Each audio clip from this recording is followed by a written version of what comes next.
If you had to guess what is the oldest human constructions in the world, what would you say? Maybe the pyramids of Giza, the Nazca Lines, or Machu Picchu. The pyramids were built 400,000 years ago, the Nazca Lines carved in the desert 2,000 years ago, and Machu Picchu is fairly new at 500 years old ago. What I'm thinking is about 40,000 years.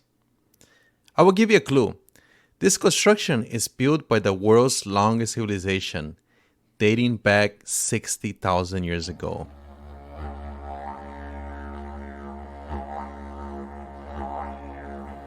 If you had said the Aboriginals of Australia for the civilization, then you got it right. And the construction we are talking about is the Arena Aboriginal fish traps. From the river system of these ancient fish traps and a rich and deep history is where my next guest, Kabushka Ngemba, comes from. From Brewarrina, which is far west New South Wales. It's located on the Darling River, which runs through there, and other surrounding communities. Very, very remote. There's about 1,200 people, the population there. It's very, very small. And that's where I grew up and I spent most of my life, which is beautiful. It's a beautiful place. The river, the wildlife, the birds, the fish. It's amazing, absolutely beautiful.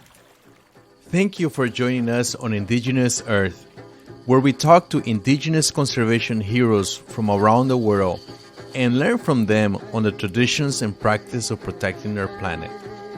My name is Frank Oscar, and after being initiated into a Guarani tribe, I learned the Arandukati, a knowledge system that is passed down generation to generation, that has teachings about the medicinal plants and the importance of taking care of our natural world.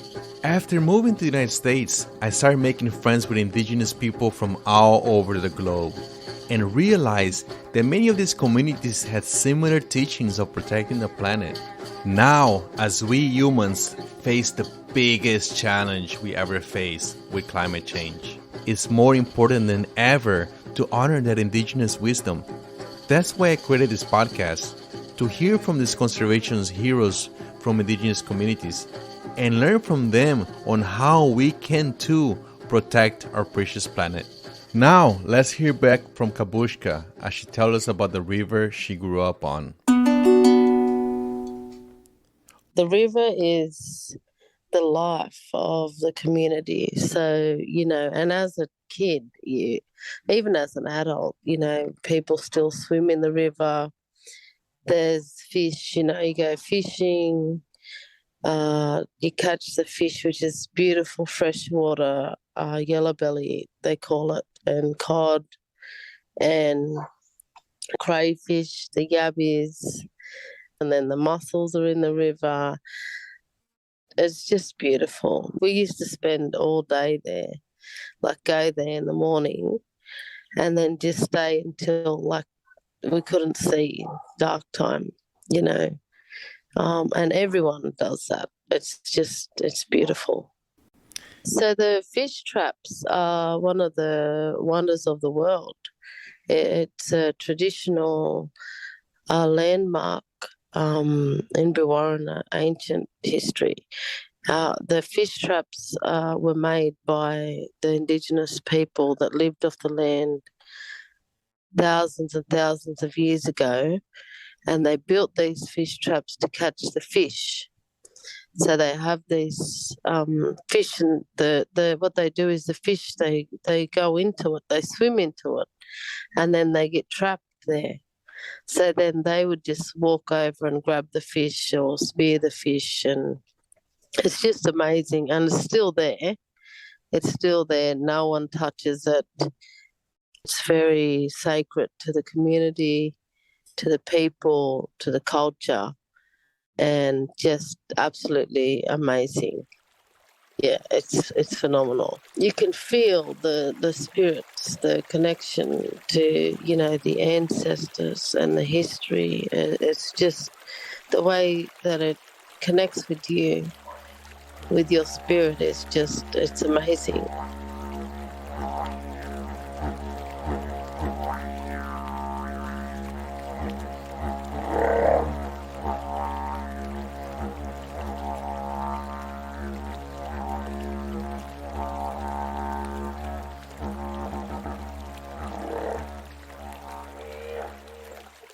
And, you know, it's just the most beautifulest thing. And when the water is running, like, it's just phenomenal. The noise, the, you know, the water, it's just the most beautifulest place. On this river, she found something that would change her life.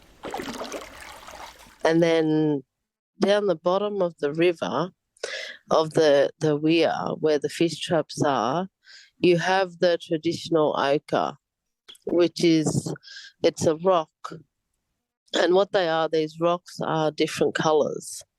The red, the orange, the white, the darker colors. And what you do is you break them off, the rocks. So you break them off, and then you crush them into a powder and mix them with the water, and it becomes paint. It's just amazing. It's so amazing. Yeah, so that's my favorite part of Brewarrina is the fish traps and the ochre. Hearing her tell her story about growing up in this ancient river with such a deep and long history remind me of a passage of 100 Years of Solitude by Gabriel Garcia Marquez.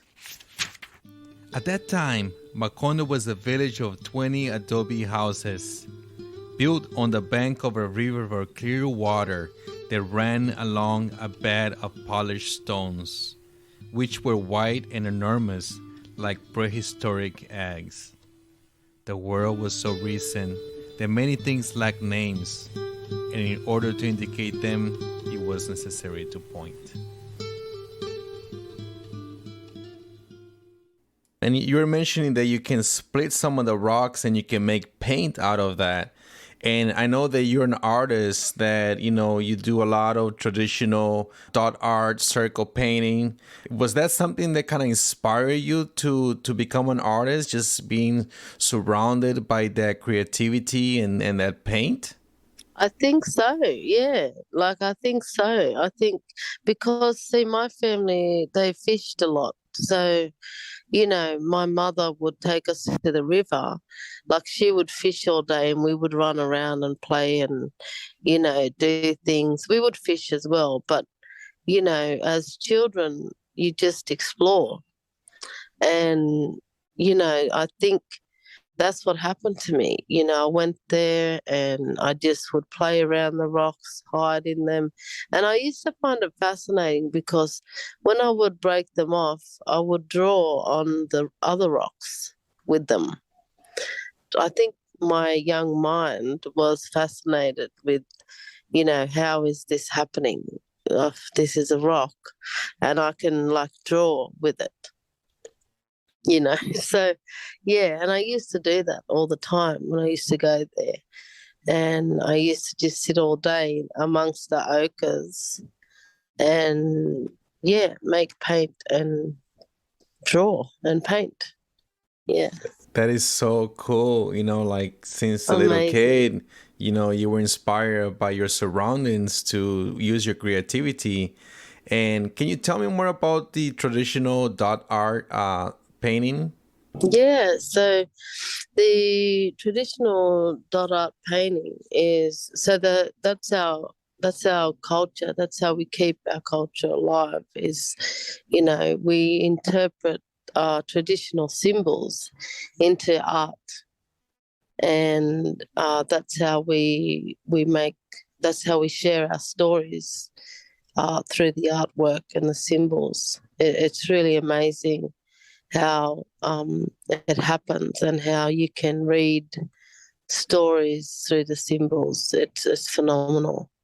And sharing that now with people, for me, it's been really amazing. Like, I've lived this life my whole life, and being able to share with people, it's just been so awesome. The dots are symbolic to our culture. That's how we share the knowledge, the art, the creativity. It's amazing. And dots can be interpreted in different ways depending on the artist and what they're creating in their story. So you could use them in many different ways. It just depends on the artist. Yes, and you bring a lot of positive energy in the workshops when you're teaching people to the art. And I know that you're a very big champion about mental health. Yes. Can you tell me more about that, about art and mental health? Yeah, for sure. So how I came about the mental health was my mother was very close with her brother who had schizophrenia from a very young age. So I was exposed to that through her and him.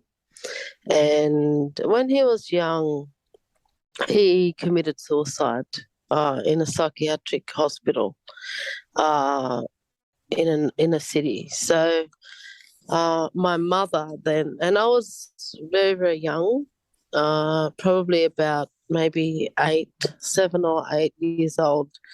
And me and my mother, we were close. So I I watched her grieve for him when he died. I believe that she became depressed also, and grieved for him. And I guess I always wondered what that was. What is schizophrenia? I would hear the adults talk about it. I would hear my mother, her sisters, her mother, speak about him. And one thing, people, when you're a child, you hear everything. You see everything, you hear everything. It's just amazing. And that's what I done.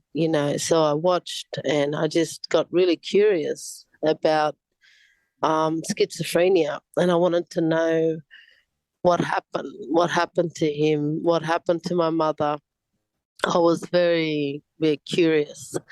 So I went on um, to study. I studied mental health, and I also studied a bit of psychology, and I went to college and things like that. So after I finished studying, I then worked in remote communities for about 10 years in different remote communities, looking after Indigenous people with mental health issues. And one of the things I used to do was art therapy groups. I would create this safe space where people could come and do art and talk and feel free to express their feelings and emotions. And it's just amazing. What comes out of these groups is phenomenal.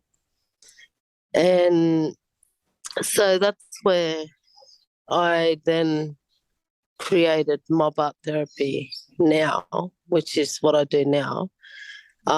It's a part of that, and it's just it's like a therapy session. You would go and see a psychologist, you would talk to them, and I think that is more intense, for the person. And because you're talking to a stranger, first of all, someone that doesn't know you, doesn't know your family, your life.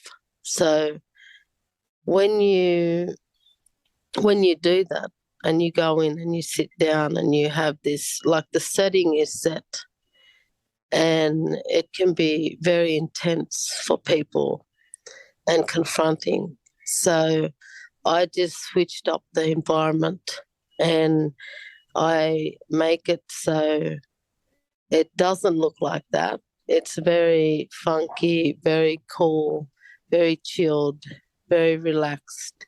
There's um, no pressure for you to talk to me. There's no pressure for you to talk to anyone. You can just come and do your art and leave.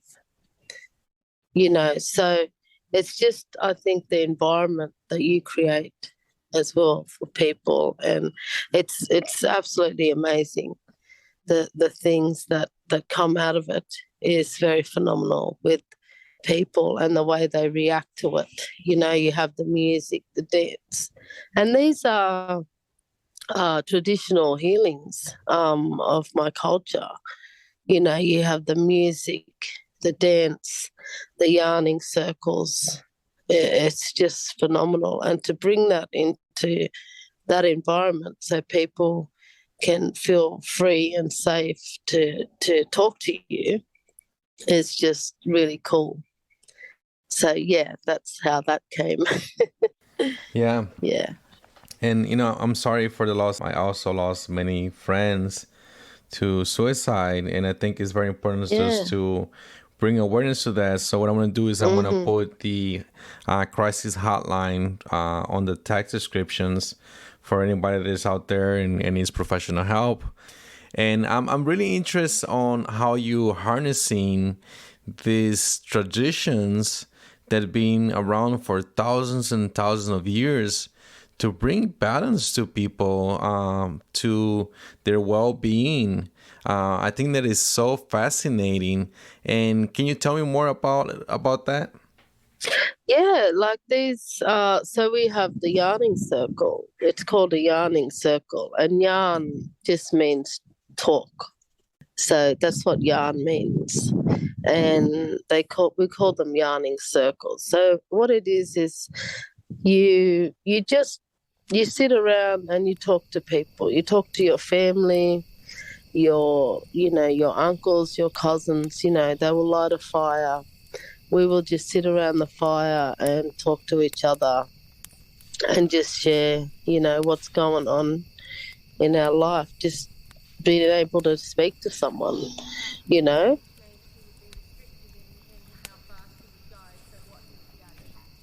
and just be in the company of other people, your family, your friends. It's really beautiful.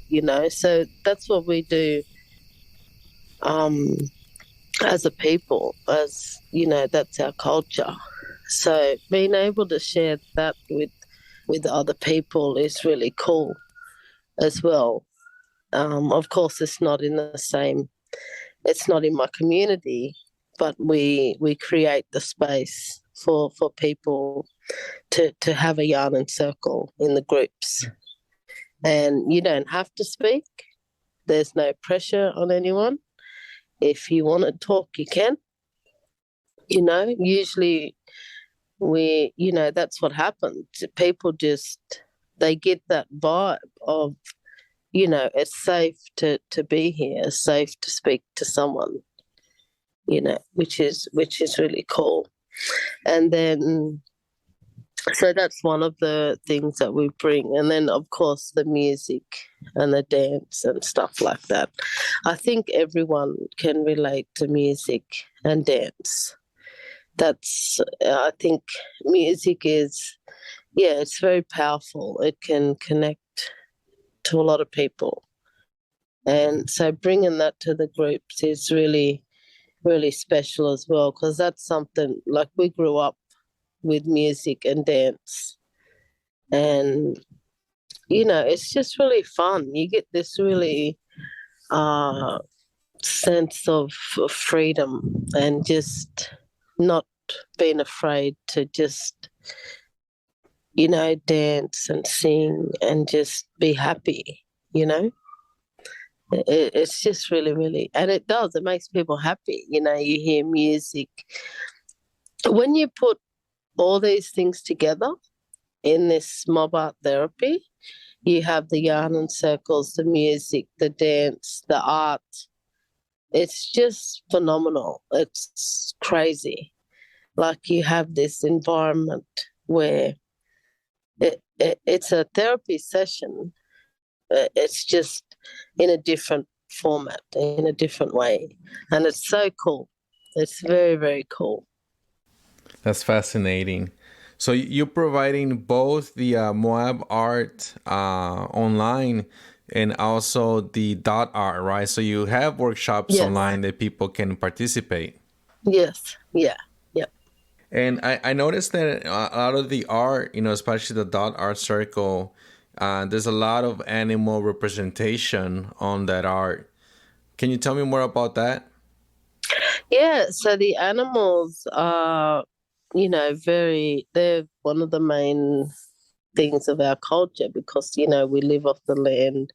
We have the animals that we eat to survive, the hunting and gathering of these things are our life. So, and then also we have the totems. They're also totems of different tribes and nations. So that's why you'll see them in a lot of art as well.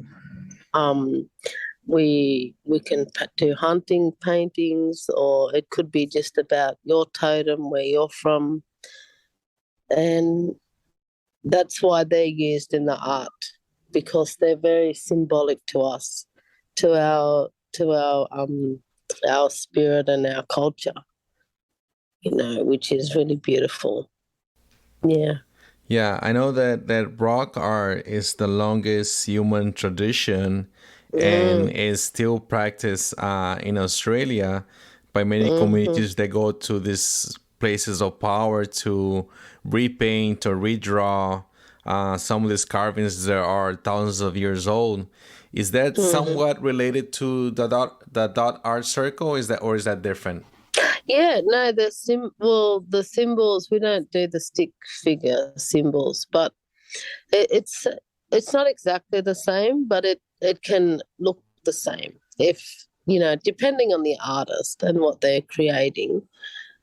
We don't really touch much on it in dot art circle because um it's a different kind of art form than dot art circle. Dot art circle is basically just about teaching people about the symbols and creating a story from them.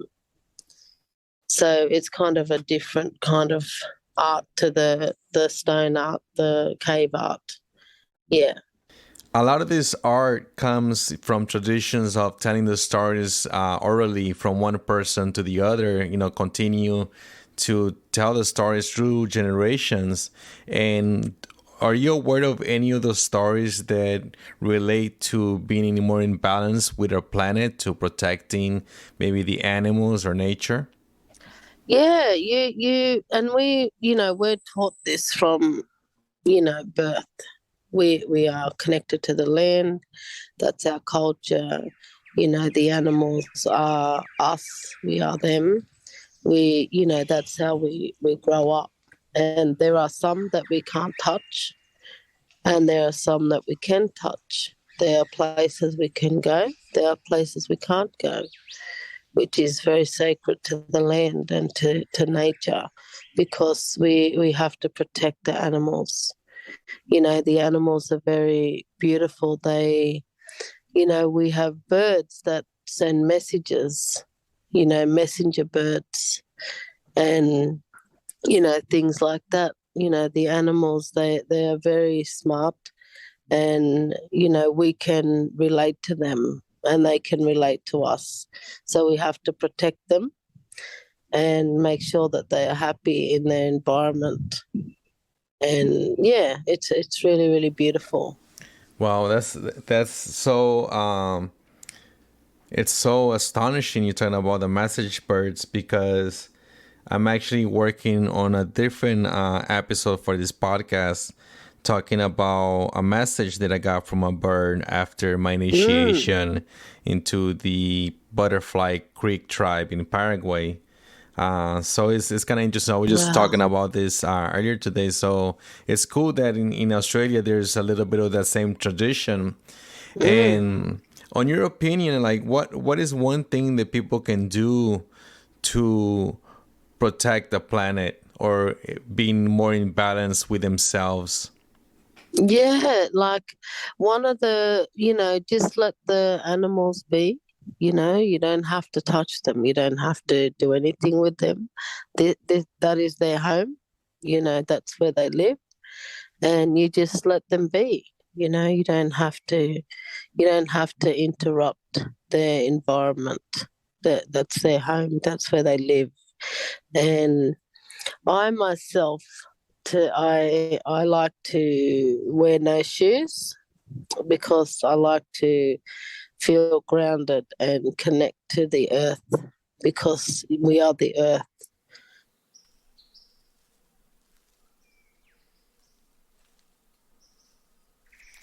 So when you do that, you're connecting with your mother, which is Mother Earth, in a very close way. So yeah, we as Indigenous people, we like to do that as well. Yeah. I love that. Let the animals be and ground yourself. By touching the earth with your feet. We have so many different nerves on the Mm. feet that by wearing shoes, we lose that connection, that close Mm. feel to the heartbeat of the planet. So I love that. And I'm really excited to hopefully participate in one of your workshops soon. And I would like to see if you can do like an invite to our audience to participate in your workshops. Yeah, that would be awesome. That would be great. Yeah, That's like they could, yeah, just yeah, we have beautiful workshops. People can um just Google and yeah, jump on. It's amazing. I love it. I'm gonna put the links to your workshops online, and I Yep. look forward to participating. And maybe some of our audience will participate too, and we can learn about some dot art. And I want to thank you so much for taking time this morning in the future to talk to us. And I really appreciate it. It was nice meeting you. Yeah, thank you so much for having me. Thank you. Bye bye. Bye. Hope you enjoy another episode of Indigenous Earth. And remember, just as we need to take care of the rivers and oceans from pollution, being environmental aware, so we need to be conscious to take care of our mind, as we are part of nature as much as nature is part of us.